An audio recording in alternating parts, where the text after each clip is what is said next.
All right, guys. So what we're going to go over is how do we solve by the square root method. All right, we've already talked about how to solve by factoring. And honestly, this example here, we could solve by factoring. But the goal right now is to show you a different way, which is the square root method.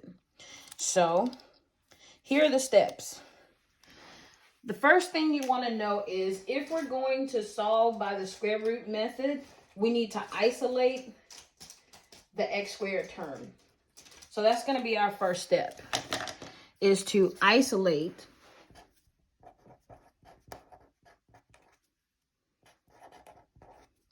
the x squared term. So you may be wondering, what's the x squared term, right? This term right here, right? So I guess I didn't do a proper introduction. We already know about standard form, y equals ax squared plus bx plus c. Now, when we're solving by the square root method, note that b is equal to 0. So like in this problem, what we should recognize is that our a, right, is 2. Our b, we don't see it, so it's 0. And then our c, look at the minus sign in front, is negative 32. So, with all that in mind, we need to isolate the x squared term, which is 2x squared. How are we going to do that? Well, what we're going to do is we're going to take this 2x squared minus 32 equals 0, and we're going to add 32 to each side.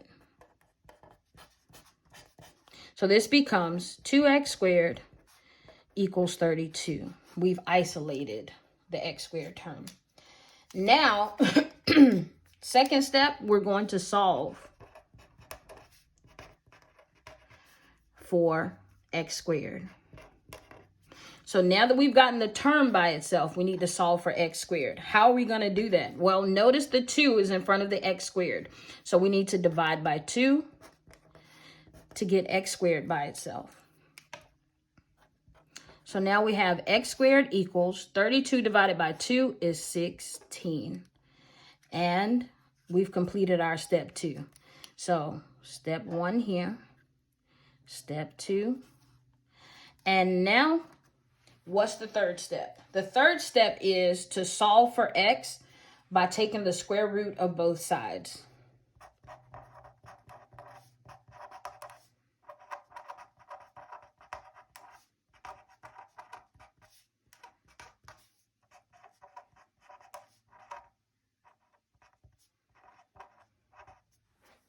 All right, take the square root of both sides. So here we go.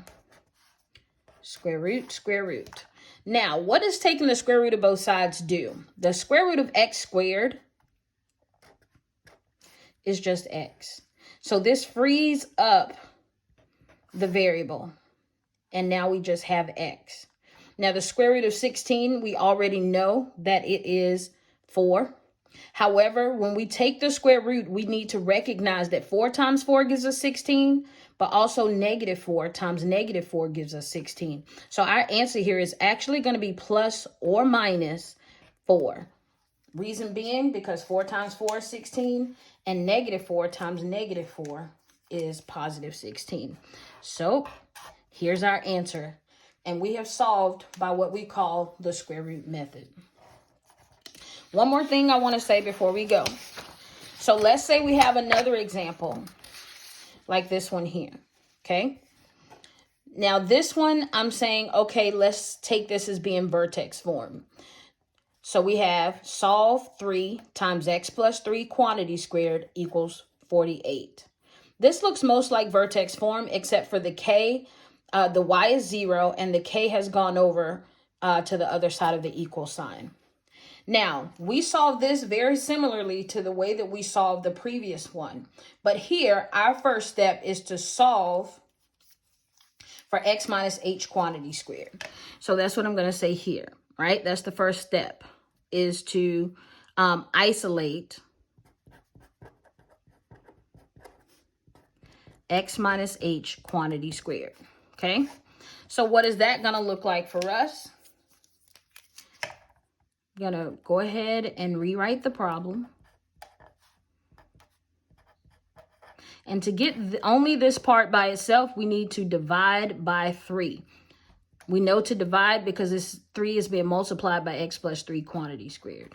Once we divide, we're left with x plus 3 quantity squared equals 48 divided by 3 is 16. All right, so we've completed step 1. Now, step 2 is to take the square root of both sides.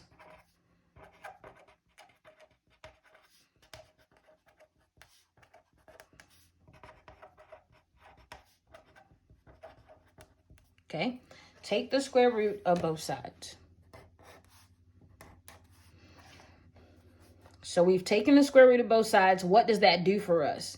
Well, the square and the square root cancel, so we free up what's underneath, which is x plus 3 equals. The square root of 16 is 4, but just like we said before, this is plus or minus 4, okay? So we can write this in 2 separate ways. This will be x plus 3 equals positive 4, and x plus 3 equals negative 4. So now that we've done that, the next step is to solve for x, okay? Solve for x. So the left side, we solve for x by subtracting 3.